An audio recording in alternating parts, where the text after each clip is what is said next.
Hoje eu finalizo o capítulo 3 do livro texto base que eu estou utilizando para construir essa playlist de introdução à história do pensamento econômico aqui no canal.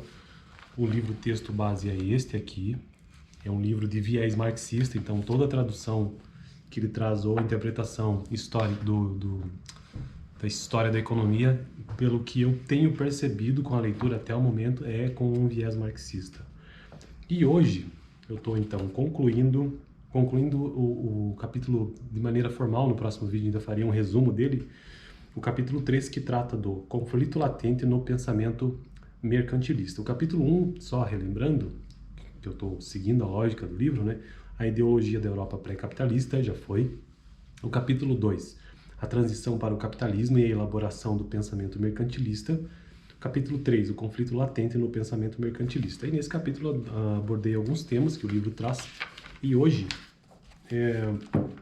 o último tópico dele diz o seguinte: as políticas econômicas de caráter individualista. Então é isso que será o título ou o tema de hoje, beleza? E no próximo um resumo de tudo.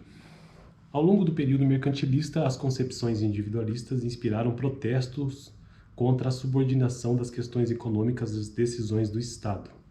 Como nós vimos já em textos anteriores e mesmo em vídeos, o Estado até então tinha, principalmente no mercantilismo, né, tinha esse intervencionismo em diversas esferas da economia. A partir de meados do século XVII, quase todos os escritores mercantilistas condenavam os monopólios concedidos pelo Estado. Então, haviam monopólios concedidos pelo Estado e já os escritores mercantilistas já faziam essas acusações, condenações, bem como outras formas de protecionismo e favoritismo que imperavam na economia interna, por oposição ao comércio exterior. Segundo esses critérios, em um mercado competitivo que colocasse em oposição compradores com compradores, vendedores com vendedores e compradores com vendedores, seria altamente proveitoso para a sociedade deixar que os preços flutuassem livremente e encontrassem no mercado seu próprio nível de equilíbrio. John Hales, ou Hales, não sei se é assim que fala, um dos primeiros escritores mercantilistas de renome, sustentou a tese de que a produtividade agrícola poderia ser ampliada consideravelmente se fosse concedidos aos agricultores. Veja bem, agora abre aspas, essa é uma citação longa, bem longa, da ideia deste escritor mercantilista. Eu vou fazer a leitura dele aqui. Abre aspas. O direito de obterem mais lucros e liberdade para venderem seu produto em qualquer época e em qualquer lugar, a mesma liberdade que os homens desfrutam em seus outros afazeres. Mas então, sem dúvida, o preço do milho subiria muito mais no primeiro momento do que em toda a extensão do processo. Em compensação, a elevação do preço incitaria os homens a pôr a mão à obra, a arar a terra, a lavrar terras incultas, a transformar as terras cercadas para pastagens em terras de cultivo, pois todo homem trabalharia com mais satisfação na atividade que promete ser de maior lucro e ganhos, e o que resultará forçosamente cereal em fartura e grande riqueza para este reino, além de outros víveres em maior abundância. Fecha aspas. Então, esse era o modo de pensar que as restrições impostas à produção e ao comércio naquele momento, nós estamos falando do século XVII ainda, e num ambiente inglês, a produção e o comércio no âmbito de uma nação são nocivas ao interesse da coletividade. Difundiu-se amplamente no final do século XVII e princípio do século XVIII, sendo reafirmado em obras de vários autores renomados como Maleines, Petrie, North, Law and Child. Sir Dudley North, de 1641 a 1691, foi sem dúvida o primeiro a discutir em termos claros a ética individualista, que haveria de proporcionar as bases do liberalismo clássico. Então, a ética individualista é a que proporciona base para o liberalismo clássico. Isso segundo este livro, né? Segundo North, os homens eram motivados, antes de tudo, pelo interesse próprio. Julgava indispensável para a maximização do bem público deixar os homens entregues a si mesmo, competindo no mercado livre. North sustentava que os mercadores e capitalistas que reivindicavam leis especiais, porque havia até então, né, para regulamentar a produção ou o comércio, abre aspas, tendem geralmente a considerar seu interesse imediato como a medida do bem e do mal, extensivo a todos. Muitos se preocupam unicamente em aumentar o lucro que retiram de seu comércio, poucos se importando com o sofrimento dos outros. Todo homem se esforça para que os demais sejam obrigados na condução dos negócios a agir subservientemente em proveito do seu lucro, desde que acobertado pelo público. Fecha aspas.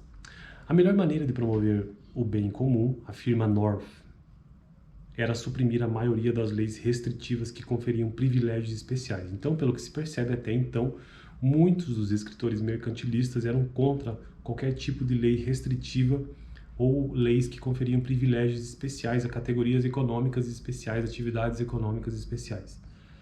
Esse, portanto, é uma ideia de ética individualista que é a base do liberalismo clássico. Em 1714,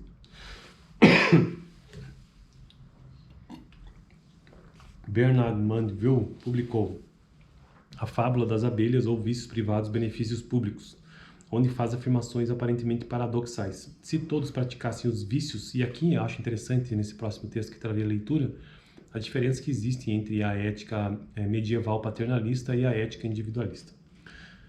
Se todos praticassem os vícios considerados mais degradantes pelo velho código moral, ou seja, ele está se referindo à ética paternalista da Idade Média do pensamento católico, o bem comum sairia lucrando.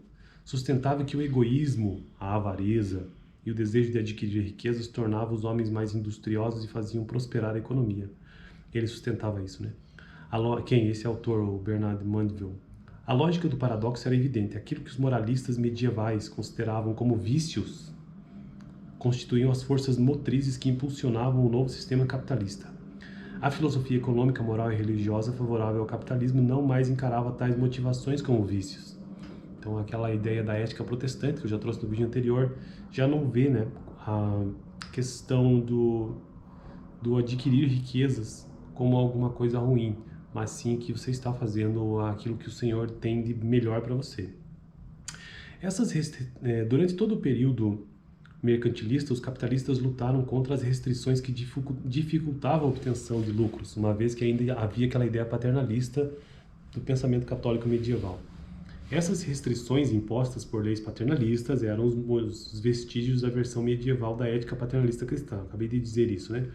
Tornou-se impossível conciliá-las com as necessidades do novo sistema econômico, cujo funcionamento se baseava não mais em vínculo tradicional. E isso é uma coisa que eu falei lá, que nós trouxemos aqui, que eu trouxe aqui, na verdade, lá no começo dessa playlist, que é a ideia entre tradição e contrato, que nós já veremos aqui, cujo funcionamento se baseava em vínculos tradicionais, mas em obrigações estritamente contratuais entre pessoas. A nova ordem, o novo sistema econômico já não é mais baseado em tradição, mas em contratos.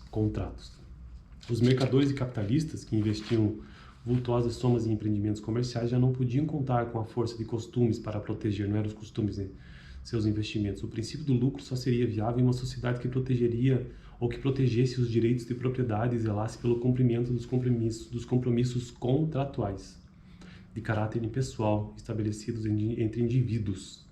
A nova ideologia, a nova forma de pensamento econômico que se firmou no final do século XVII e no início do século XVIII justificava as motivações e as relações estabelecidas entre os indivíduos. No capítulo 4, que é o próximo, né, analisaríamos os fundamentos dessa nova filosofia individualista do liberalismo clássico. Bom, então esse é o vídeo de hoje, uma ideia geral das políticas econômicas de caráter individualista que sempre privilegiavam grupos específicos e também faziam restrições gerais para vários segmentos. E aqui ele traz que então os mercantilistas alguns desses mercantilistas eram contra essas práticas, né? Bom, mas de modo geral esse é um livro que traz então esse viés, né? Essa forma de interpretação. Agora eu não sei dizer até que ponto de fato uma sociedade contratual surgiu na Europa, se foi naquele momento específico, o livro não deixa isso claro, ou se já existia em outras sociedades, enfim, ou mesmo no Império Romano, que é anterior, né? A ideia do período medieval.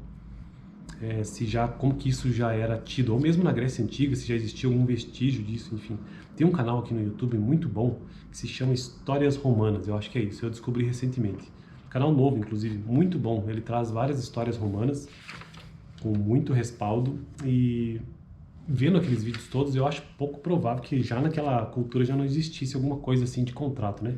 Mas enfim, aqui o texto está fazendo uma comparação do período anterior, que era aquela ética paternalista cristã da Idade Medieval, do período católico, com a nova que vem surgindo, que já não é mais baseada em tradição, mas em contratos, beleza? Então no próximo vídeo farei um resumão de todo o capítulo 3, né, que foi o conflito latente no pensamento mercantilista, e o vídeo de hoje deixa claro isso, e depois continuamos pelo livro no capítulo 4, beleza? Valeu, até mais!